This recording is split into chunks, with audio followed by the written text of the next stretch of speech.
Hey everybody, how's it going? I am currently in Buckeye, Arizona, and that's why it's still so bright in here.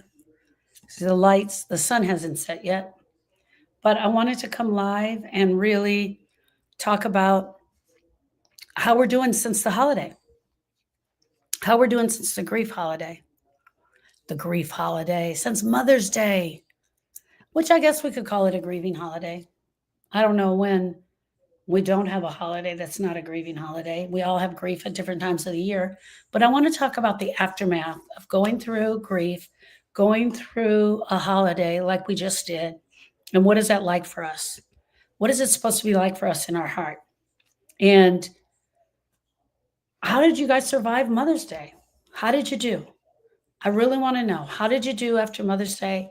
What was it like? Today is Tuesday. And for some of us, hey, Debbie, I got your text message. I love you very much, sweetie, and I'm going to support you. I want to talk about what it's like. It's Tuesday. For some of us, we were able to survive Sunday with no problem, but then we fell apart on Monday. Hi, Aida. Some of us haven't fallen apart at all. Some of us have absolutely been able to keep it together. Hey, Rosa, how are you doing? You're welcome, Miss Debbie.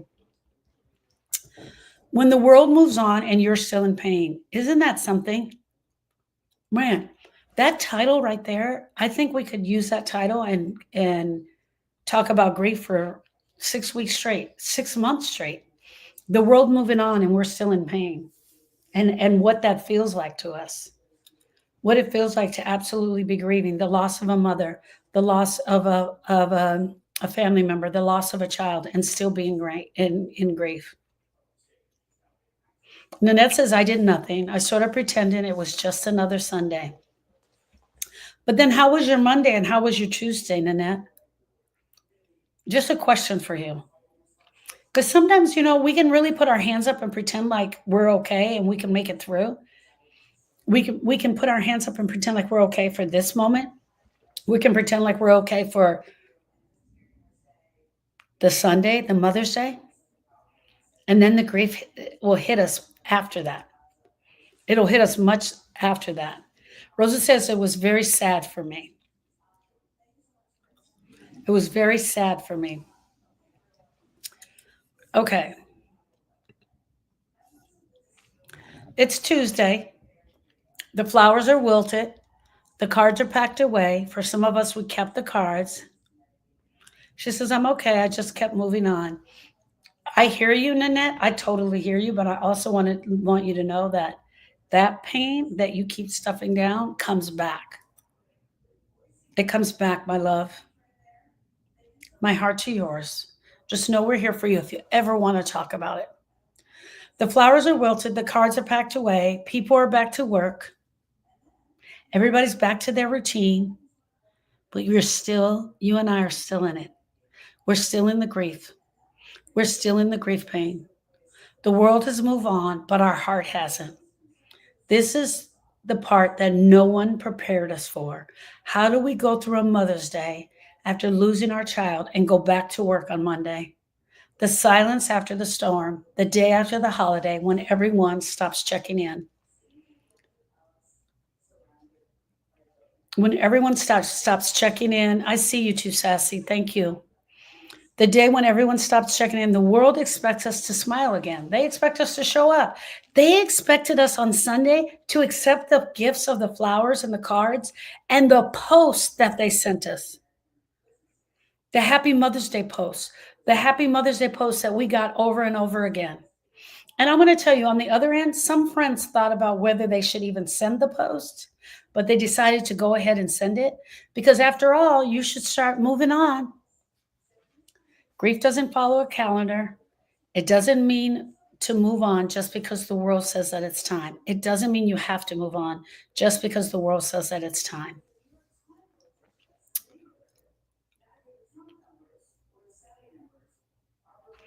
Yeah, they send the post and then they're like, maybe I shouldn't send this post. Her mom just died, but they still send it, right? Absolutely. Hey, Bella Red, so glad you're here. And thank you for the finger hearts. Okay, welcome. That's what we're going to be talking about today, how the world moves on and we're still here. And it's still a holiday-ish, or we've had to push it down behind us so hard.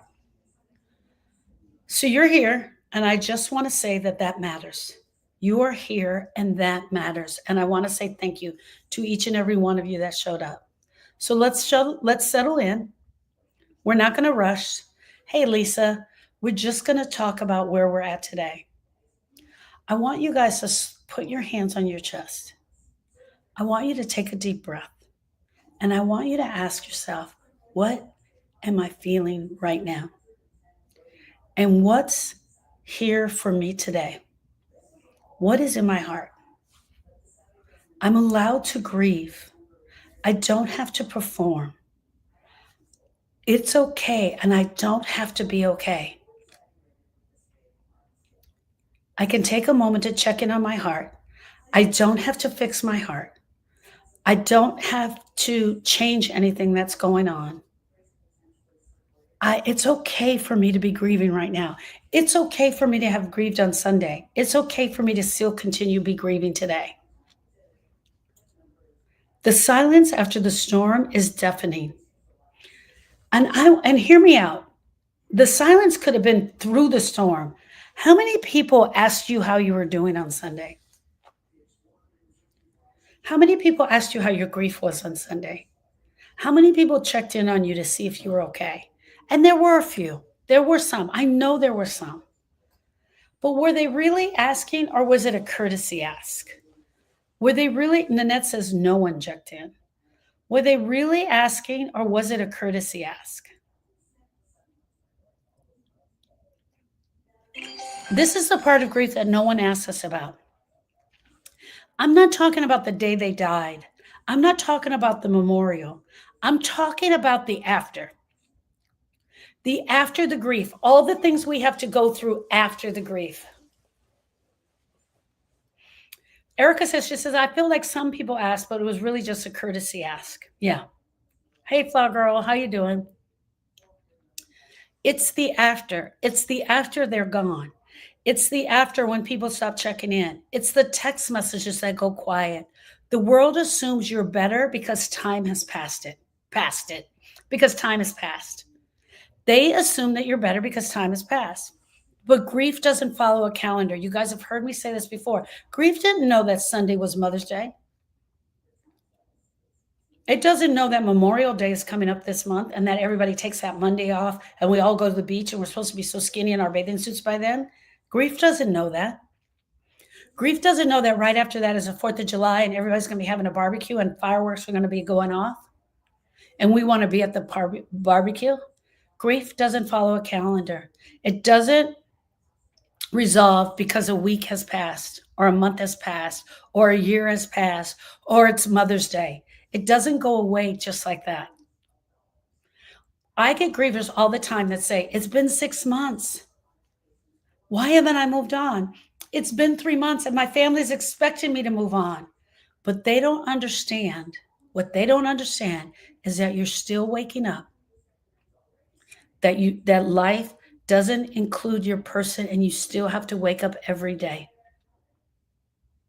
You still have to walk past their bedroom. You still have to walk past their clothes. You still look at their cell phone hoping that there's a text message there for you. You still expect to hear their voice in the next room. You still expected to have people come back.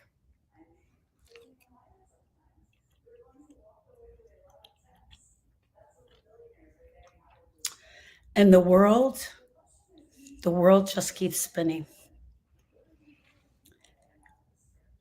Are you feeling like you're grieving in a world where they just don't see you? Where they just don't see what you're going through?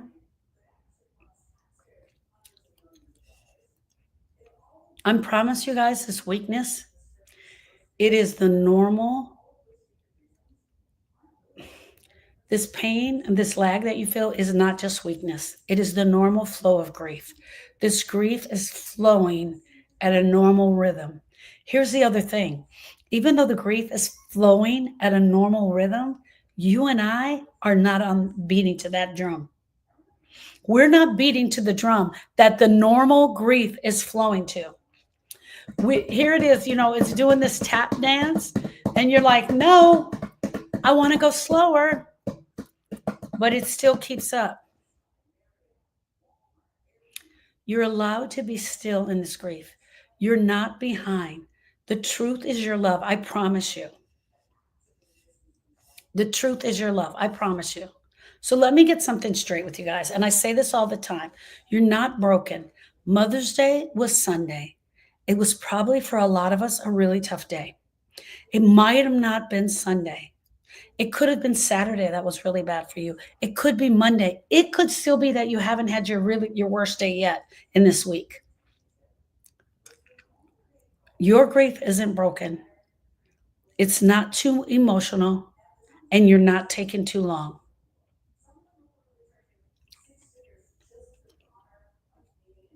I know the world is going to make us feel like we're on this timeline to hurry up, but this grief is not a race. So I have a question for you. I have a question for you. Have you guys felt like you're grieving in a world? Have any of you ever felt like you're grieving in a world that doesn't see you? Are you grieving in a world that doesn't see you? They don't see you as the griever. They don't see you broken in pain. They don't see you as the mother who has lost a child. They don't see you as the wife who has lost a husband. They don't see you as the daughter who has lost a mother. They just don't see you. And part of that reason is, Leslie, divorce is not seen as grief, but it is grief. It absolutely is. Hey, Miss Tracy. Hey, Sarah. Divorce and breakup of a romantic relationship and death are the three top things that people normally associate with grief. You're very welcome. Divorce is a grieving experience. There are 47 or more known losses that can cause grief in our heart, and divorce is one of the main ones. Absolutely one of the main ones. Cindy says divorce is terrible grief. It's the loss of a relationship. Not yet. It's coming. It's the loss of a relationship. I have somebody proofreading it right now. I wanted to give Erica a chance to get her book out. What more of a big sister thing to do? What does it feel like to still hurt when everybody else is normal? When everybody else, and I don't say normal, I usually say typical. When everybody else is still typical, they're still living their life, they're still celebrating, they're having the brunch, the Mother's Day brunch. What does the grief feel like then? Cheryl says, it's the list of your whole life and future, your children, your husband, and your friends. B. Garza says it's lonely. Tracy says it's lonely. Sarah says it's lonely. Wow, 3 lonelies in a row.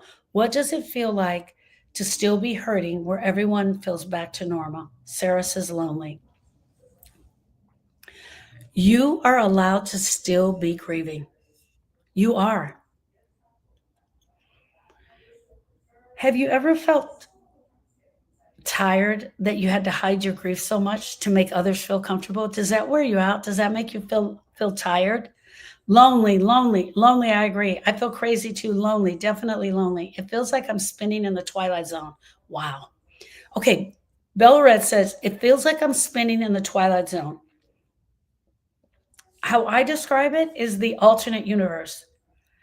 And in the alternate universe, look at this. We're all walking the same path, but they're over here doing this, and we're closed off because we're grieving and we're tight. And it's everything takes effort to just move in any direction. We're tight. And they're like this. So the alternate universe, we're all in the same world. We're all doing the same thing, but we're in the alternate universe. Suzanne says isolating. Hey, Suzanne. Suzanne says isolating. It feels like I'm spinning in the twilight zone. I had a job canceled today and made me mad, and I realized I'm holding back tears. It's very interesting, my love.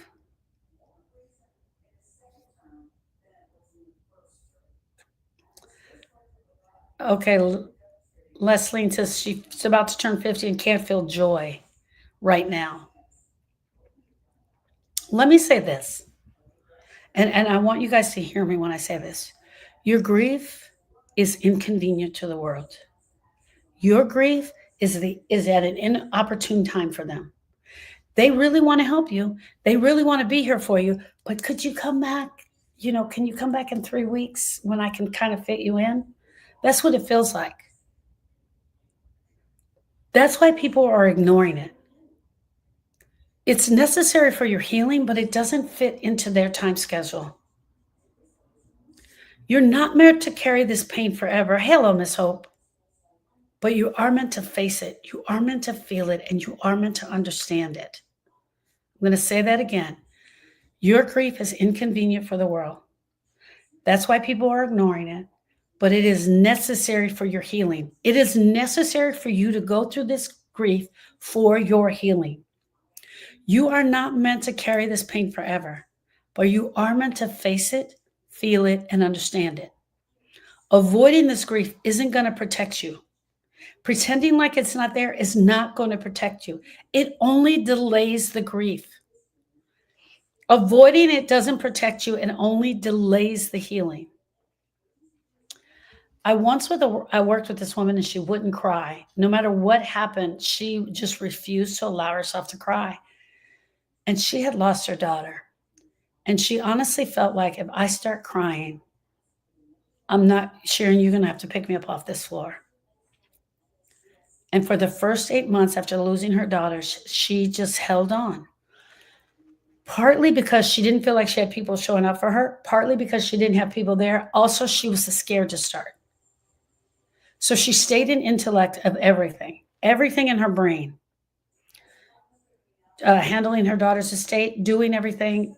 She actually had a grandchild that she was starting to take care of with the daughter's husband. So she would have the granddaughter every other week, helping him out, taking her to school, picking her up. And as long as she was doing all of that, she didn't have to cry.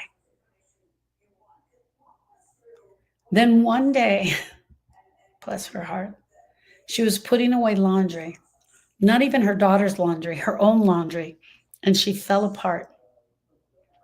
She was holding a sock and she fell apart. And 8 months in was the first day that the real grief actually began for her. And that's the day that her healing started. The day that she allowed it to be there, the day that she allowed it to stop avoiding it and allowed it to be there, she was ready to start doing the work. You don't have to collapse in your closet floor. You don't have to be told that you got to do this. I understand it's inconvenient for you to bring your grief to everyone. And I understand that on Sunday, nobody wanted to be a part of this grief. They just wanted you to be happy for Mother's Day. But it's not going anywhere, my friends. It's not going. You just have to tell the truth, even if that truth hurts.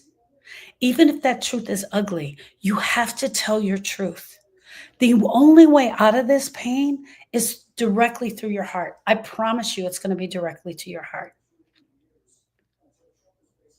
If you're listening to me right now and you think that I'm actually a nut job, she's crazy, I'm not doing that.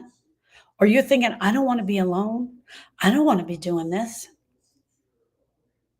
I promise you, friends, you're going to do it now or you're going to do it later. You're going to do it now or you're going to do it later. Leslie, tears aren't a sign of grief.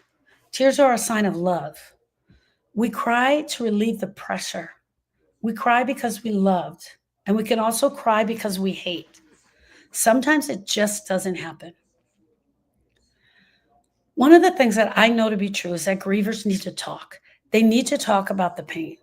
They need to talk about what's happening to them. They also need to listen to other grievers that are talking. And it's absolutely true. That's why grief support groups do so well. Hearing someone else share their grief and then you sharing your own grief, something happens when we hear the other griever and we can support them and we can hold their space. One of the things that I have done is offer this space to you in community. And my grief support is every Tuesday from 1 o'clock Central Standard Time to 3 p.m. And it's called Grief Study Hall. There, I'm there to listen to you. I'm there to talk about Ain't Army, hold on one second. I'm here to talk about your grief. I'm here to help you. We can see face to face. If you're a person who's saying, I don't want to be alone in this grief, then I invite you to come to Grief Study Hall. Here's the thing. You have to talk about the grief. Everybody needs to talk about their grief. Every single one of us. We need to talk about the little parts of the grief, the big parts of the grief, the ugly parts of the grief. We have to do an emotional check-in and see where our heart is. So there we talk. The second thing we do is we lean into the grief. We lean into the pain. We lean into the broken heart. Thank you, Monette. Monette says study hall is so needed. We lean into the pain. We can do that in study hall as well, where we're leaning in and we're talking about it. The group is not therapy. It's not group hugs. I'm not reading all these Hallmark quotes. It's real, it's raw, it's ugly, and we even laugh sometimes. But I want to let you guys know it's a great place to talk and share your grief. So I want to ask you guys another question. Does it feel like you're invisible in your grief? Nanette says, but no one wants to hear about your grief. Other grievers do. Bella Red said, it's amazing. Other grievers want to hear about it. Fly Girl says, I'm done with people rolling their eyes when I want to talk about Ian, like it's so inconvenient. When we get together with other grievers, they get it. They're here. They're in that club. They're getting their eyes rolled at. They're getting told that they need to move on. They're getting told to stop it. Suzanne says, I made myself deliberately visible and I didn't hide a thing. Man, if we were like that, can you imagine if we were all like that, how the world would change? Let's talk about when it feels like you're invisible. It feels like you're invisible when your grief feels too big.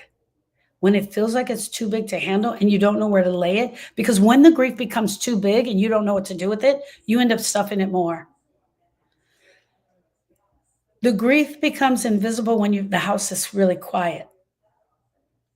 When everyone else seems fine and you're falling apart. These are the moments where the grief can really seem invisible. You need a way to come back for you. So if you're sitting there and the grief is feeling really invisible, the house is really quiet, nobody's asked you about the grief for a while, or the grief feels too big, I want you to practice some grounding techniques. One, you can go outside without your shoes on. I'm telling you this, and you can get grounded with the earth, with Mother Earth. It's beautiful. Two, you can cry. Sit down right where you are and let those tears flow if you can. Three, you can call someone and talk to someone. You can call someone and talk to someone about your grief. Talk to about how it feels. Talk about how this pain feels. You've got to get it out. You cannot just hold on to this. And the fourth and final one I want to give you is I want you to be able to look around, to pull yourself out on your own by just looking around your house and just start naming the things that you see. Oh, I see a pen. I see a glass. I see my phone. I see this person. Start naming the things out loud to pull yourself out of deep, deep grief. Once you've come back to your present moment, you're more likely to talk and be able to share about things.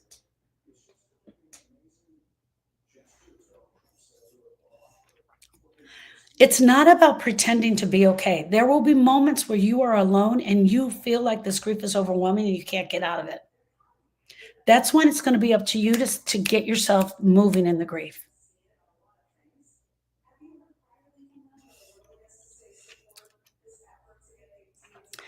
I want to ask you guys a question. What is a small act that you can do for yourself today for some grief care? Is it get some rest? Is it say your person's name out loud? Is it letting yourself not pretend? Letting yourself not pretend. Is it rest? Is it saying their name out loud? Is it not pretending? What is a small thing that you can do for yourself today?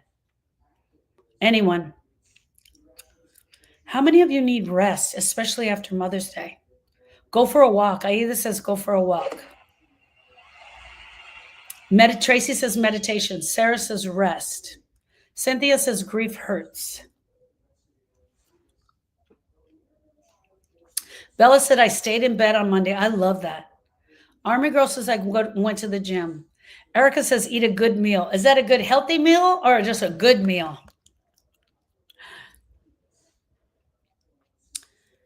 You do not have to be productive. You do not have to be cheerful. All you have to be is real. Hope says, talk with someone who is interested in it.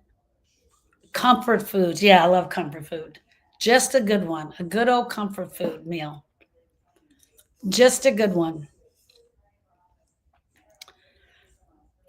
The world has passed on. They've passed on past our grief. They have moved on past our grief. They have just passed over us like, I can't take her with her. Let me pass past her. Keep going. They moved on. But our grief is still here. Even though they've moved on, our grief is still here. And you still matter. And your grief still matters. You are not stuck. You are not too far gone. You are in the process of grieving. You are in the process of grieving. So let's talk about some truths about grief. It's not something to get over. There's no way you're going to get over this. It is not a weakness. It is not shameful.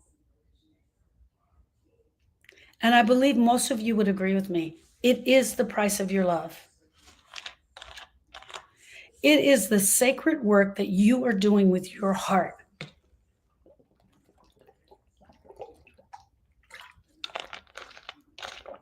They're not going to come in and understand it. They just aren't.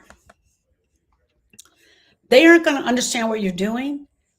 And the interesting thing is, even if they did understand it, I wonder how many of them would truly show up for you. How many of them would really show up for you as the griever that you really need them to be?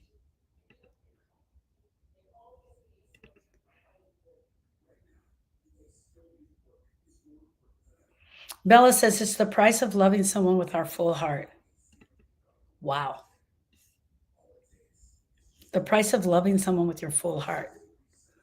Yeah, there you go. There it is. It's your price of love. Seems crazy, doesn't it? Seems crazy that I would love someone so deeply and that this would become part of that. You are not stuck. You're not too far gone. You are processing your grief. And this, my friends, is 100% the price of our love. So here's my final question for you. What's one way you're going to honor your grief this week? What is one way that you are going to honor your grief this week? What is something you're going to do? This is the aftermath of the Mother's Day.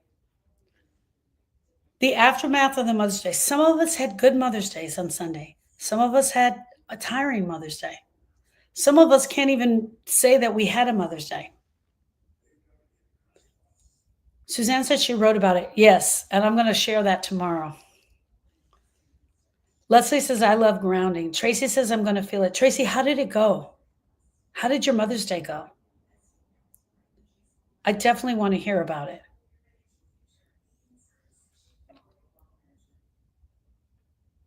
Sarah says, I have a very busy week, but I hope to reset this weekend. Please explain how to stay in the now. Okay, let me tell you how to stay in the now. Let's say, Debbie asked me to explain how to stay in the now. Let's say you're in the house, Debbie, and everything, the grief feels really heavy. And you've been crying, let's say for a very long time, for 15 minutes, you've been crying. All you can think about is your person, but you really want to move beyond the grief because you've really gone down. You've really gone down into a grieving episode. Me personally, I don't feel really bad that you've gone down there, but sometimes it seems like it's hard to get out, right? It's hard to just move it. I got to get going. I got to go to the grocery store. I got to cook dinner. I want you to just pick your head up and I want you to go into your brain. From your heart, go into your brain. And I want you to consciously look around your house and I want you to pick out 5 things that you see. I see my glass of water. I see this pen. I see this note paper. I see her glasses. I see her earrings. The minute you get to 3, your brain's already looking for more things. That's 5 things you see. 4 things you can touch. I can touch this table. I can touch this computer. I can touch this phone. I can touch my leg. 3 things you can hear. I can hear the lady talking. I can hear the television. I only got 2 right now. That's all I got right now is 2. And 2 things you can smell. I can smell the steak cooking. I can smell the laundry detergent. And what's something you can taste? I can taste the peppermint. What am I doing? I'm really trying to get my brain to shift. I'm just trying to get it to shift. It brings you into the present moment. The minute you're in the present moment, the minute you get into the present moment, you got to take off and do the things you need to do. If you go to the present moment and then you let yourself relax, you're going to go right back into the grief. This is a grounding practice that we can do when we need to move beyond the grief. Here's the deal, friends. If you haven't grieved and cried in 3 or 4 weeks, don't be doing this grounding practice. Go in your room and cry, because you probably felt the grief up to here quite a few times this week, and you kept bypassing it. I don't want you doing that. I don't want you bypassing it multiple times. What I want you to do is, 1 time I pass it, 2 times I pass it, 3 times I pass it. When it gets to the point where everything is seeming like it's going into the grief, everything is about the grief, that's the day that you got to do the grieving. Flower Girl says, I cry daily. And hear me out, friends, and maybe I should do a training on this. There's a difference between I let a few tears out. Oh, look. Oh, that bird. I really wish he would see the bird. And I let a few tears out, and processing the pain of grief. There's a difference. Processing the pain of grief means we go down into our gut and we allow it to be there. And we know what we're allowing to be there. And we feel that pain. And we allow the pain to be there. Bella Red said, don't choke on your tears. Let those eyes get puffy. Exactly. That's getting in there and letting that grief come out. Letting that grief show. Hold on one second. Lisa says, oh, make their favorite meal. Remember your person. That was from the question a few times ago. Okay. What is one day? So it might be journaling. Maybe you're going to do some journaling this week. Maybe you're going to say their name. Maybe you're going to resist grief. Maybe you got a really busy week and you can't do it. Maybe you're planning on attending Grief Study Hall on Tuesday. Maybe you're going to go here into the profile and click the link that says click here for hope. And you're going to download the Griever's Guide and start taking a look at it. Maybe you're going to go outside for a walk. My phone's starting to go dead, so I got to plug it in. Maybe you're going to go outside for a walk. Maybe you're going to have a conversation about your person with someone who's ready, willing, and able to listen. Maybe you're going to write their name on a piece of paper multiple times. Maybe you're just going to write Austin, just so that you have a moment with them. Maybe you're going to make a post about them. Friends, I don't know what the thing is that you're going to do, but what is the one thing that you're going to do this week so that you're not resisting and honoring your person? You don't have to move on. And you don't have to move on because other people are telling you that it's so important. But you do have to move with your grief. Do move with your grief. And do move with your grief at your own pace. And Cynthia says here, grief hurts. Yes, it does. And it hurts big time. But we have to acknowledge that it hurts. And we have to acknowledge that it's going to continue to hurt. And it is going to be very heavy. But you have the right to grieve. All right, I'm going to end the live here, but I'm going to answer Alyssa's question real quick. She says, how do I get to acceptance? You don't. You get to acknowledgement. Acceptance is one of the stages that came about with Elizabeth Kubler-Ross, bargaining, acceptance, all of those things, depression. It's not like I get to acceptance. I get to acknowledgement. I get to acknowledge that I'm a griever. I am a griever. I lost my person. My heart is broken. My heart hurts. If you can get to acknowledge, that's where you're going to start moving. That's where the grief is going to start moving. I honestly don't think there's ever a place called acceptance. I don't want to be in a place of acceptance. For me, I'd rather be in a place called acknowledge. Tammy says, I cry ugly numerous times a week. My daughter always pops in to check on me and reminds me that my love with Danny was so strong, it will take time. I journal and I always have conversations every night before bed. Tammy, thank you. Thank you for sharing. My heart to yours, my love. Um, Alyssa, I don't think there's a thing called acceptance. I think when people are saying, "Oh, how do I get to acceptance?" or "What? When will I be at acceptance?" It's almost like, "When will I be over it?" Is that what you think acceptance is? I think that people think that acceptance is like an in. I still feel in denial. Who did you lose, Alyssa?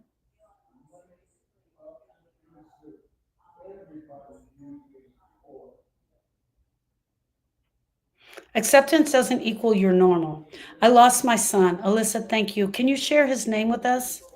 Share his first name with us. Just his first name.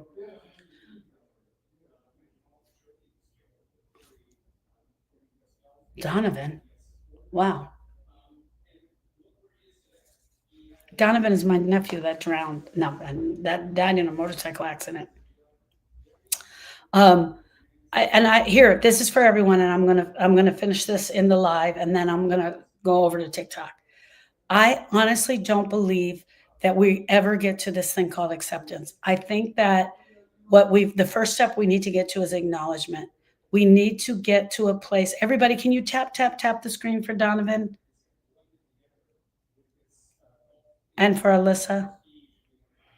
Let's tap the screen for her. When we get to a place of acknowledgement, it's like, I acknowledge that I'm a griever. I acknowledge that my heart is broken. I acknowledge that I have to do some work on this grief. And you say that you're in denial. Tell me about the denial, because the denial and the numbness can go together. They can actually go together. It's almost like it feels like a denial, but it's actually a numbness. How long has it been?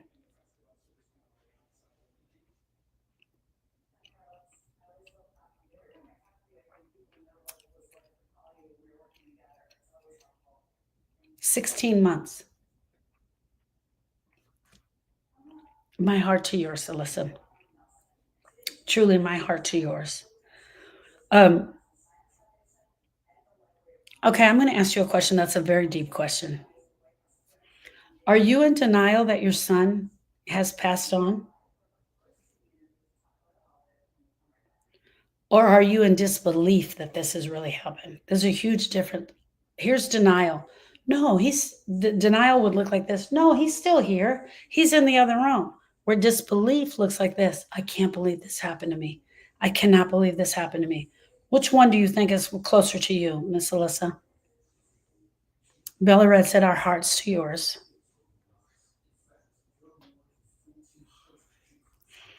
She was just saying his name. I love that you said his name. Yeah, Secret Place Studio. I got that. I totally got that. You were just saying his name. I feel like he's going to come home. Okay. Okay, yes. So more denial. I feel like he's going to come home, not disbelief. I feel like he's going to come home. Can you be both? Yes, absolutely. Absolutely. But to me, disbelief is more like, I just can't believe this happened, where denial is like, it didn't happen. He's coming home. He's just on a trip. He's just far away on a trip. That's more denial, for sure.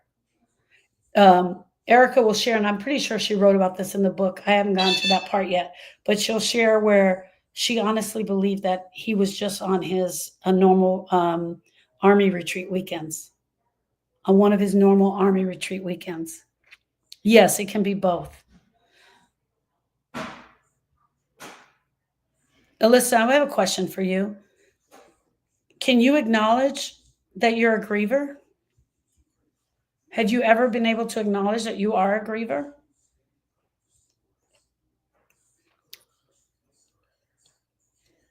Yes. So you have that. Okay, that's good. That's a great start. That's a great start. Have you done anything to go after your grief? Have you worked on your grief at all? What are you doing? Let me put it to you this way. What do you do for your grief that does work, my love? What does help you?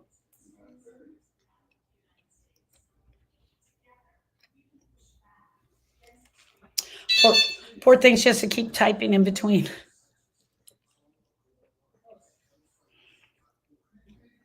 Cynthia says, I have many memories, good and bad. Do you let them both come up for you, Miss Cynthia?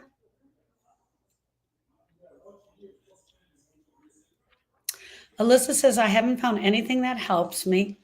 I've been in and I've been in counseling. May I ask, Alyssa, how old was Donovan?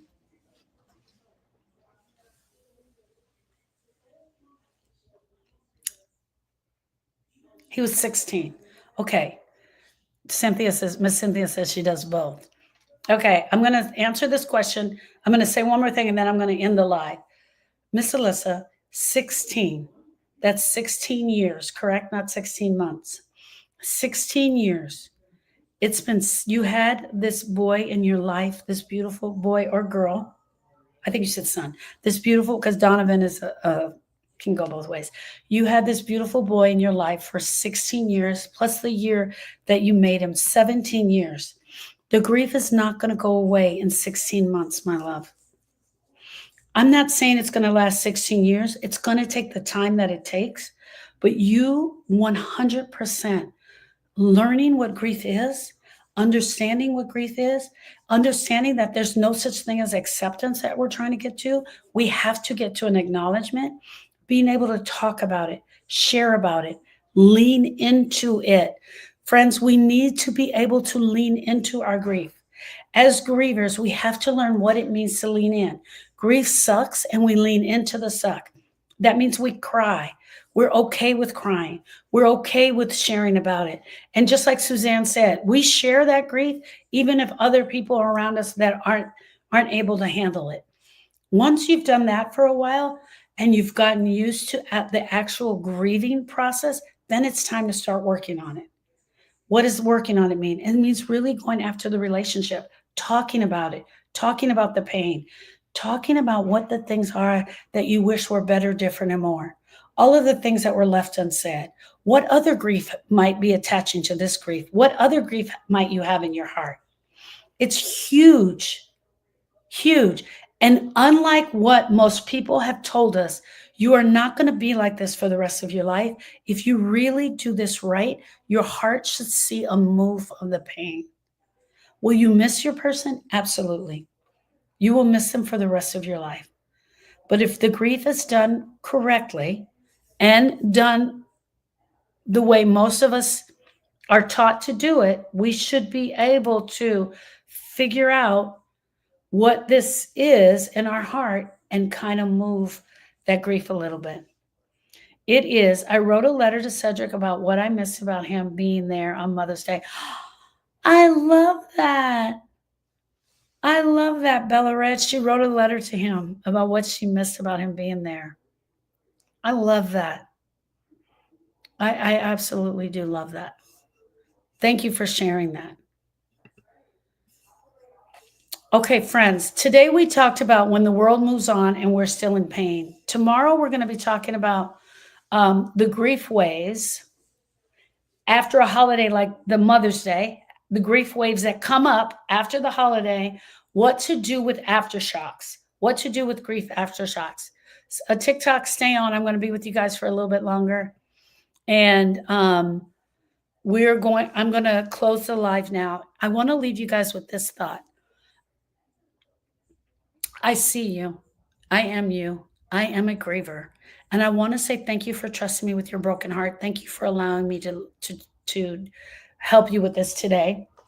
Tomorrow is Wednesday, and I'm going to be live at 4 p.m. Central Standard Time. I'm going to be live at 4 p.m. Central Standard Time. I look forward to seeing you guys here tomorrow and having you join me for a lesson. I'm going to stay a little bit longer and answer questions in TikTok. I love you, friends. I'll see you soon. I'll see you tomorrow. How about that? Tomorrow. That's great.